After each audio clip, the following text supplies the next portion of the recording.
All right, what's up, guys? Today is April 9th. I took 2 trades, 1 loss and 1 break even. They were both really bad entries, but they had a valid thesis. They went with my plan. So this is my new and improved report card. I'll show you guys before we get into the replay, and I'll be able to break everything down in detail for you guys. And it sucks because this was a pretty obvious setup. It was definitely a high quality setup.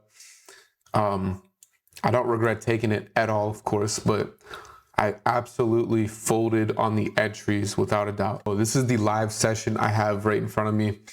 And I also have the bookmap right below this tab. If you guys want to watch my live sessions, go to my YouTube channel, go to playlists, and you will see a live session playlist.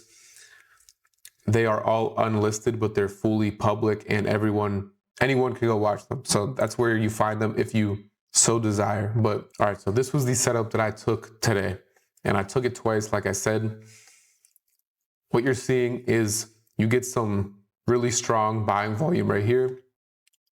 It leaves us an area of low volume, which is right here. And what I'm noticing as we're consolidating above this area of low volume is if you look at the CVD is clearly trending down, and price is clearly moving sideways or remaining relatively flat, right?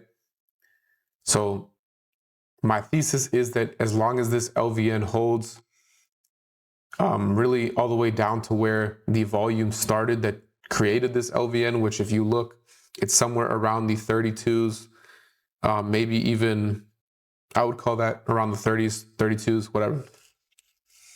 So really, as long as price remains above where this volume began at on this move, then I'm looking to find a long opportunity. Now, clearly, it seems as if we are kind of creating a floor right at this LVN, anywhere in this area from like the 42s to the 45s, right? So in my head, the thesis is you want to find an entry in this area, right? And my stop loss would need to be right around like 10 points. But the thing was, I wasn't confident enough in my execution today, and I paid for it. So any second, I think you're going to see me chase this thing. And instead of entering where I should have been entering in like the mid to high 40s, like this is where I should have been entering in at this bottom end of the consolidation, right? Which would align up with the top end of the lower volume area. So instead of entering down here, you just saw me take a position by looking at the top left. You see me take it at 57.50. So instead of getting an entry at 45, I got an entry at 58, we'll call it. That's like 12 points higher than what it should be, right? And on top of that, now that I'm chasing it all the way up here, my stop loss, either it has to be really big or it doesn't invalidate my thesis. So in this case, I'm trading 1 contract per account, and my max stop loss that I want to have is 12 points. So what is that? That's roughly 45.50, right? That does not invalidate my thesis. In fact, that is pretty much where I'm supposed to be getting an entry. So as you could have guessed, I paid for chasing that and not getting a good entry. And the thing that sucks about this is that now that I've chased it and have a bad entry and have a bad stop, now whenever I get stopped out on this first entry, my thesis is not invalid yet. In fact, it's not even really that, it didn't even really come close to being invalid. What sucks is I'm gonna let this play. I get stopped out like on that little move down you just see. And look what happens immediately after that. You're gonna see, I think price made it down to like, what is that, 42, 43? And we're immediately back at my entry for my first entry. So this is exactly why you either have to be, if you're not going to be patient enough to wait for a high quality entry, you have to size down even more and make sure that your stop loss is at a point of invalidation. That is the biggest error I made today, and I've for sure paid for it. So now what happens is I see this action and I'm like, all right, well, this is like a perfect setup. This is exactly what I would want to see if I was long, if I had a good entry, right? In fact, this could have even been an entry point. But instead of re-entering immediately because I just stopped out, I don't want to do that because that's a bad habit. But at the same time, you see price just rallied up 15 points from that little move down. So now you see me chase it again, and now I have an entry at, we'll call it 59. So I chase it again because this is confirmation in itself right here. This happening on top of the absorption that we're seeing by the passive buyers, and then you have the low volume area too.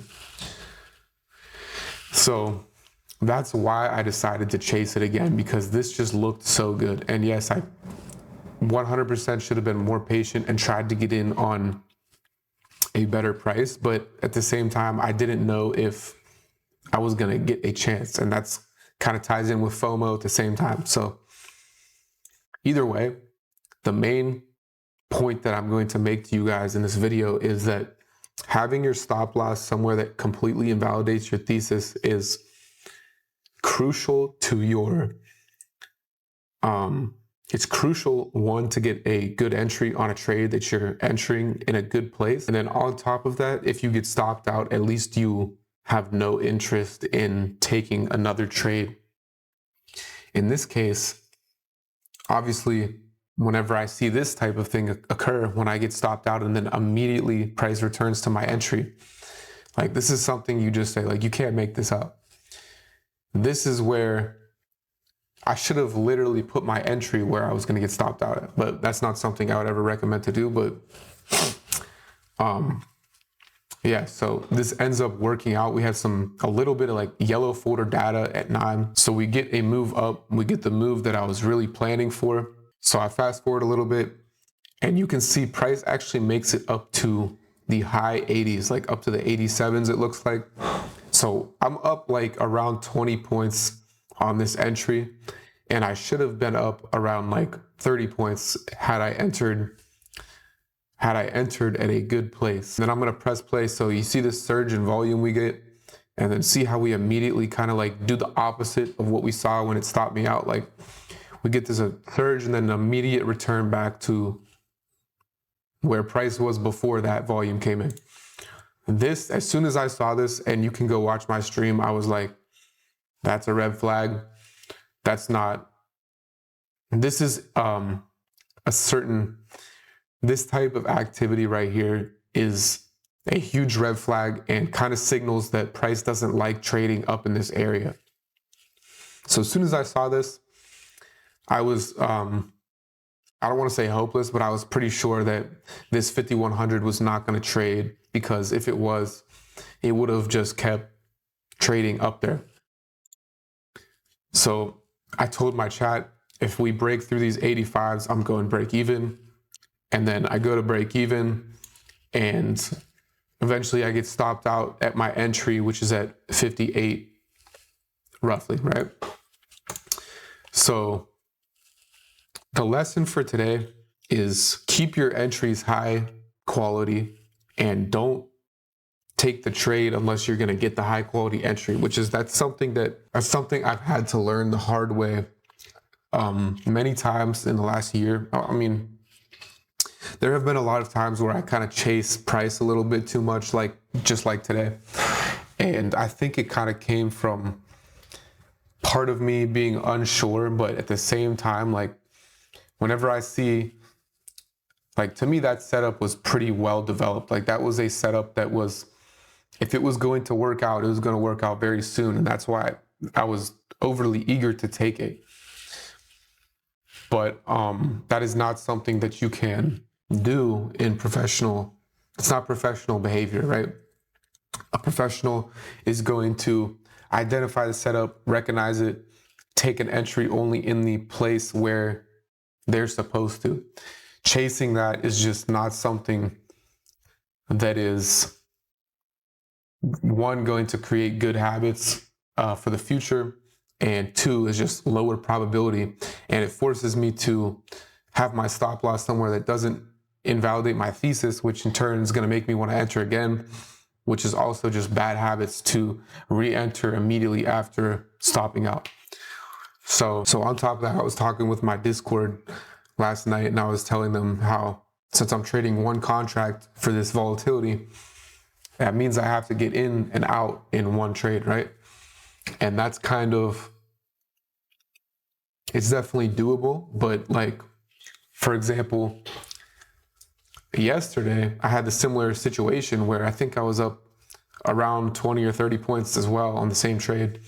And it's really like, it sucks because instead of being able to scale out and secure some profits before I go break even, I can't really do that. And I don't like going break even until I have some money off of the table.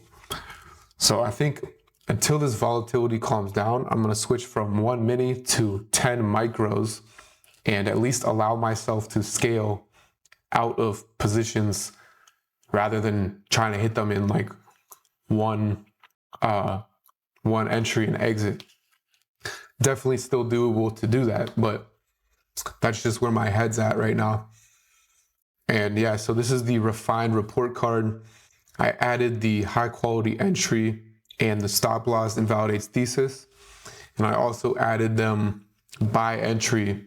So instead of just giving myself a grade based off both of the entries, then I decided that that would be a good way to do it. So now the report card is out of 11 per day. And yeah, this is my score for today. So definitely the setup was there. It aligned with my plan. The entries were garbage for both the trades. The stop losses both times were not invalidating my trade. Whenever I moved my stop to break even, then yes, that invalidated my trade for sure. But before that, it did not. So my score is this today, and I'll have to go redo yesterday's so I can have a fresh week of the refined card. But that's how my day went. I hope you guys learned something from that video. Definitely not worth putting trades on unless you're going to get the entry you're supposed to get. On top of that, putting trades on that do not invalidate your thesis is just a recipe for, it's a recipe for tilt. I promise you that. So I hope you guys learned something, and I'll catch you guys in the next video.